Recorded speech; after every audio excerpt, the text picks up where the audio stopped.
Good morning. I have two questions today. First time I met you was in October, and I asked you a question about relationships. I said, I want a relationship, and you said, let it go. And then you said, wake up in the morning and stay with that 17 seconds and feel great and everything. And I did that, and so many things changed and had a lot of fun and stuff like that. And I guess my question today is that I go through my day, and let's say a song comes on the radio, and I don't feel bad about it, but it makes me think about having a relationship, and then I go with it without noticing that I'm going with it. And a lot of momentum in a lot of those songs. Yeah.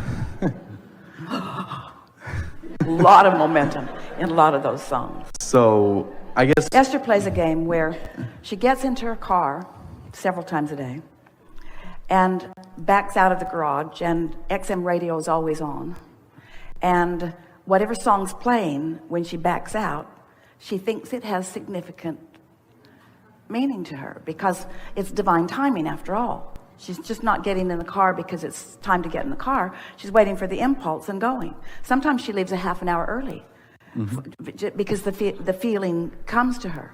So just a little aside here, because we want to talk about this divine timing, because it's part of what's coming next. So we're really good about timing because we have overview. So as many of you know, Jerry made his transition a few years ago. And so Esther has this wonderful ongoing relationship, and they play this game where there's a light in the house that if there's something significant that Esther is thinking about or wondering about, the light will blink, and Esther knows that Jerry's on the case, and then she has a conversation with him. And it's a light that shines down on a wall, and she can see it from nearly every place in the house. The house is U-shaped, and so she can see it from her office, she can see it from her living room, she can see it in the bedroom, which is where it is. And so recently, that light stopped blinking so much, hadn't blinked for quite a while. And she has a beautiful kitchen with a stainless steel hood over her stove, and the light on that hood has never worked, which doesn't matter because there are plenty other lights in the kitchen, and she just hasn't taken the time to do anything about it. And so as she went to bed one night, she said, all right, Jerry, that light isn't blinking, and I just want you to know I really like the light thing. I really like it. So if it's all the same to you, I really like the light thing. And when she got up in the morning, the light over the kitchen stove was on. And she couldn't turn it off. The button just is inoperative. So she wants to think that that's Jerry who's turned that light on just for fun, because it's just like him to not do it the way she wants him to do it, but to do it sort of the kind of way she wants him to do it, but to really do it the way he wants to do it. It was so Jerry. So Esther asks Fidel, the groundsman, to come and see what's up with that switch, because it doesn't seem right that she can't turn the light off. When she leaves the house, her house is a fancy house. She pushes a button and all the lights go off at once, except that light won't go off. So Fidel comes over and he dismantles it and takes it all apart and makes the light go off. And Esther says, thank you very much. And now that light isn't on for a little while. And then a few days later, Esther gets up and she notices the light is on again. And again, she cannot turn it off. So now she's on her way somewhere. She gets in her car. She pushes the button in the garage before she gets in the car that turns all the lights out, except that one. And she's laughing to herself, except that one. And when she gets in the car, the song on the radio, a country western song, is singing, try to leave a light on for me, will you?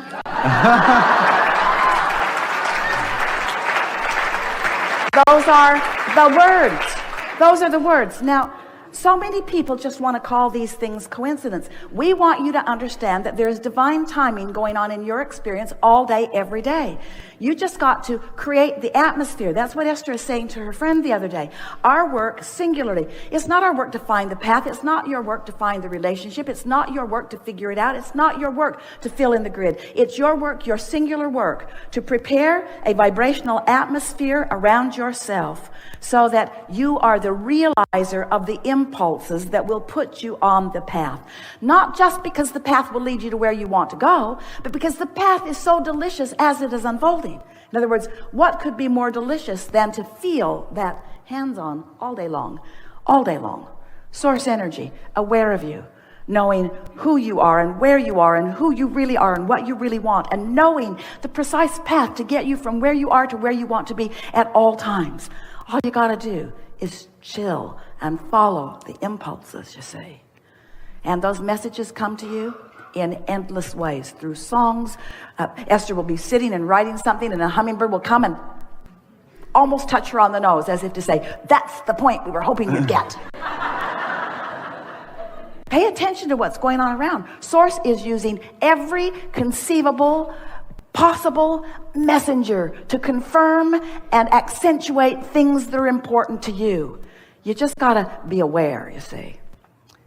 And you have to accept that you just have to be one of those weird people.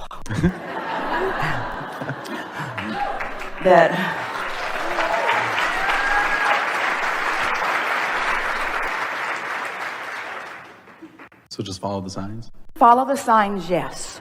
But just before that, prepare yourself to be aware of the signs. That really is the work.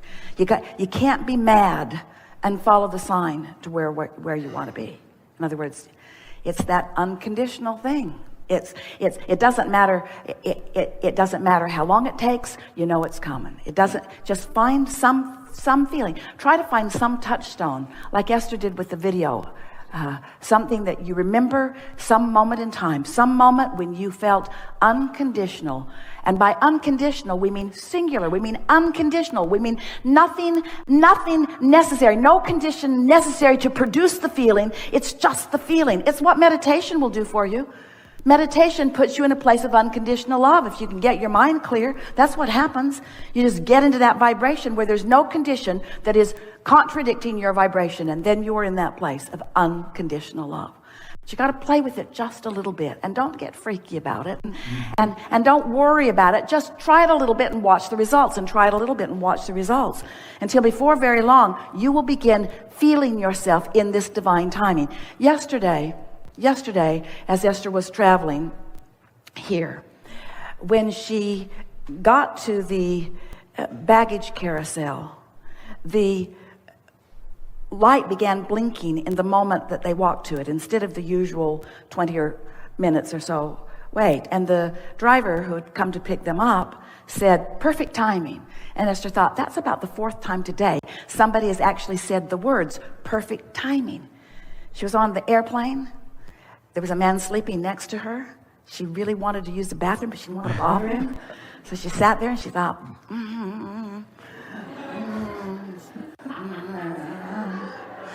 And then he woke up after her second loud sneeze.